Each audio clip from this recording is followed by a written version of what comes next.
ሂር ዊ ጎ ክለባችን አርሰናል ከካርዲፍ ሲቲ ተጫዋች ለማስፈረም ተስማምቷል ይላል ፋብሪዚዮ ሮማኖ። አክሰል ዶንቾ ይባላል።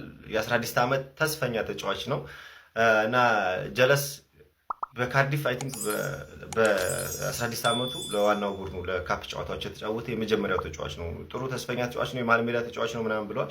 የሕክምና ምርመራውን አድርጓል። ያው ለታዳጊ ነው ለአንደር ሆኖ ምናምን ማለት ነው። ያን እያጠናከሩ ነው። እኔ እሱ አይደለም አሁን እኔና እናንተ እያሳሰበን ያለው የጉማሬሽ ዝውውር መቼ ነው የምጨርሱት ነው።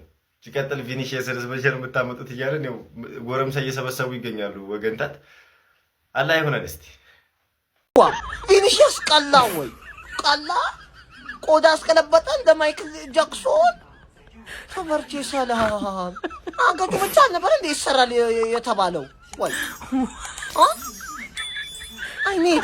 አይኔ ጥፋ እንዴ ወይ ያለ ደጋፊ ነው እንጂ መቀለጃ ነው ወይ?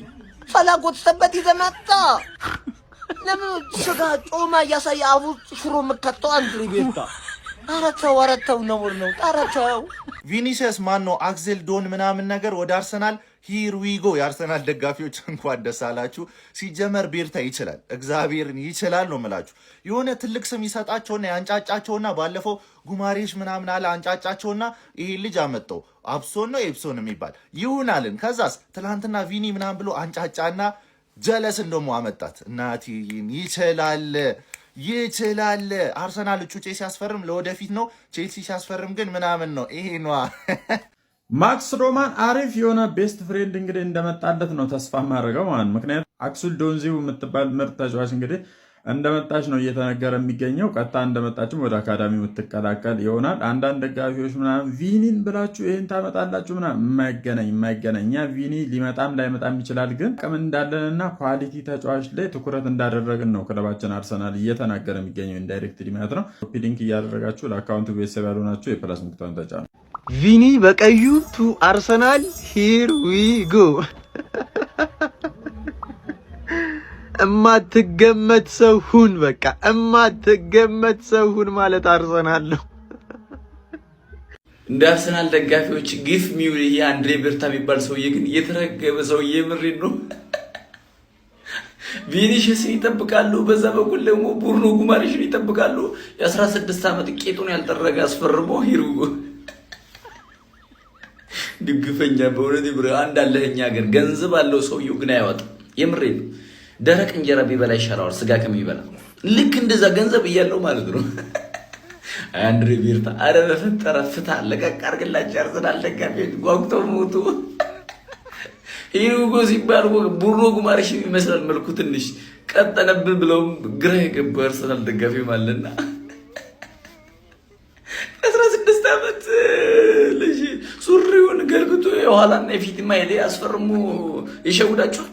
ደግሞ እንደገና አክሰል ዶንቾ የምትባል አንድ ፈላ ጨምረናል ከካርዲፍ ሲቲ አላቆም እና አሁን ጀስት ይህን ቪዲዮ መስራት የፈለግኩበት ሌላ ፐርፐዝ አለኝ። በደንብ ኮፒ ሊንክ ሪፖስት አድርጉ። አካውንታችን እንደምታውቁት በጣም ተመቷል። ፎሎ አድርጉ። ኮፒ ሊንክ፣ ሼር፣ ሪፖስት ማድረግ ሁላችሁም በደንብ ኮፒ ሊንክ ማድረግ እንዳትረሱ። ቀጥቅጡት በደንብ ማለት ነው። ቢያንስ ወደ ነበርንበት እንድንመለስ ቀጥቅጡት በደንብ ኮፒ ሊንኩን ማለት ነው። አርሰናል አሁን ላይ በዚህ ውድድር ዓመት ሻምፒዮን ከሆንን በኋላ በዝውውሩ ገንዘብ በደንብ ስላተረፍን በዝውውሩ ግንባር ቀደም ሆነን ተሳታፊ እንሆናለን ብለን ነበር ሁላችንም ኤክስፔክት ያደረግነው። ነገር ግን እስካሁን ያስፈረምናቸው ተጫዋቾች ለዋናው ቡድን ሁለት ለአካዳሚ ደግሞ ሁለት ተጫዋቾች ናቸው። ለዋናው ቡድንም ይሄ ነው የሚባል ስም ያላቸው ተጫዋቾች አልፈረሙም። ዞሊስ ብቻ ይሻላል ትንሽ ሻል የሚለው እሱ ስለሆነ ማለት ነው። በጠበቅነው ልክ ግን እየተንቀሳቀሰን ያልሆንበት ምክንያት እኔ ጭራሽ ሊገባኝ አልቻለም። ቢኮዝ ሻምፒዮንን ብዙ ገንዘብ አትርፈናል ምናምን። ጀስት አርሰናል ከዚህ በፊት ከሚፈርሙ ተጫዋቾች ይልቅ ክለቡን ለቀው የሚወጡ ተጫዋቾች በብዛት ሊኖሩ ይችላሉ ነበር።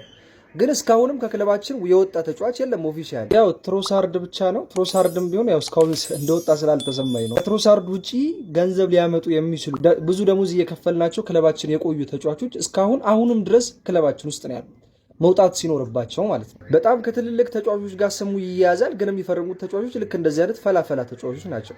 እነ ጉማሬሽ ይባላል አይመጣም፣ እነ ቪኒ ይባላል ጭራሽ አይከፍልም አርሰናል ምናምን።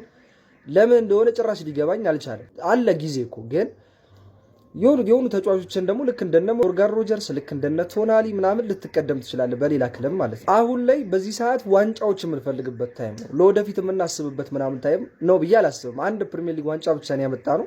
ስለዚህ ወደፊት የሚባል ነገር መታሰብ ያለበት አሁን አይመስለኝም። እነዚህ ዝውውሮች ደግሞ ለወደፊት የታሰቡ ናቸው። ይሄ ልጅ ገና 16 ዓመቱ ነው። ከዚህ በፊት የሚያስፈረም ነው ላይክ 17 18 ዓመቱ ምናምን ነውና አሉ የአካዳሚ ተጫዋቾች። አርሰናል ከአካዳሚ ተጫዋች ማውጣት እንኳን ያን ያህል ቀሽም አይደለም። አሪፍ የሚባል ቡድን ነው። አካዳሚ በደንብ በመጠቀም ይሄ ልጅ ሜቢ ልናየው የምንችለው ቋሚ ቡድን ላይ ከ3 ከ4 ዓመት በኋላ ነው። እስከዛ ደግሞ ዋንጫ ያስፈልገናል። ባሉት ተጫዋቾች መፈረም ባለባቸው ተጫዋቾች ትልልቅ ስም ባላቸው ተጫዋቾች ደግሞ ዋንጫ ማምጣት ግዴታ አለብን። እሱ ነው ዋናው ፐርፐዛችን። አንድሪያ በርታ ከዚህ በፊት ነቃ ያለ ስፖርቲንግ ዳይሬክተር እንደሆነ በአምናው ዝውውሮች በደንብ አሳይቶናል። የፈለገውን ተጫዋቾች እያመጣ ማለት ነው፣ ገንዘብ እየተከፈለ ምናምን። ወላ ድንገት ተጎዳብን ሲባል ከ20 ጀስት በ2 ደቂቃ ንግግር ኤዜን የመሰለ ተጫዋች አምጥቶ አሳይቶናል። ድንገት ሰርፕራይዝ ሊያደርገን ይችላል በትልልቅ ተጫዋች፣ ነገር ግን እንዳይረፍድ ነው የሁላችንም ስጋት ብዬ አስባለሁ አይደል? ኤኒዌይስ በዚህ ሀሳብ የምትስማሙ ሀሳባችሁን እናንተም ኮመንት ላይ በደንብ ማስቀመጥ እንዳትረሱ። ቪዲዮን ኮፒ ሊንክ ሼር ማድረግ እንዳይረሳ። ይመቻችሁ። ሰበር ዜናም ለበርካታ ሳምንታት ለበርካታ ወራት እጅግ በጣም አሰልቺና አድካሚ የነበረው የብሩኖ ጊማሬሽ ወደ አርሰናል የሚለው የዝውውር ዜና በመጨረሻም መቋጫውን ሊያገኝ ነው። በሌላ ሰበር ዜና አርሰናል አዲስ ተጫዋች አስፈርሟል። ይህ አዲስ ተጫዋች ማን ነው? አርሰናሎች አሁን ካስፈረሙት አዲስ ተጫዋች የዝውውር ዜናችን እንጀምራለን። አርሰናሎች የ16 ዓመቱን ድንቅ የግራ መስመር አጥቂ ባለተሰጥኦ ወጣት ተጫዋች አክሰል ዶንኬዚዮን ከካርዲፍ ሲቲ ማስፈረማቸው ተረጋግጧል። መቋጫውን ወዳገኘው የብሩኖ ጊማሬሽ እና የአርሰናልን ጉዳይ ስንመለከት እንደምታውቁት አርሰናሎች 70 ሚሊዮን ፓውንድ ለስራሶች ኒውካስል ዩናይትዶች አቅርበው ሪጀክት ወይም ደግሞ ውድቅ እንደተደረገባቸው ይታወሳል። አሁን ላይ አዲስ ንግግር እንደጀመሩና አርሰናሎች ኒውካስል ዩናይትዶች የሚፈልጉትን ከ70 ሚሊዮን ፓውንድ በላይ ገንዘብ ለማቅረብ ዝግጅታቸውን እንዳጠናቀቁና በቀጣይ ሳምንት ከሰኞ ጀምሮ የብሩኖ ጊማሬሽ እና የአርሰናል ጉዳይ መቋጫውን እንደሚያገኝ ታማኝ ሚዲያዎች እየዘገቡ ይገኛሉ። እንደዚህ አይነት ታማኝነት ያላቸውና ፈጣን የዝውውር ዜናዎች እንዲደርሳችሁ ፎሎ ማድረጋችሁን አትርሱ።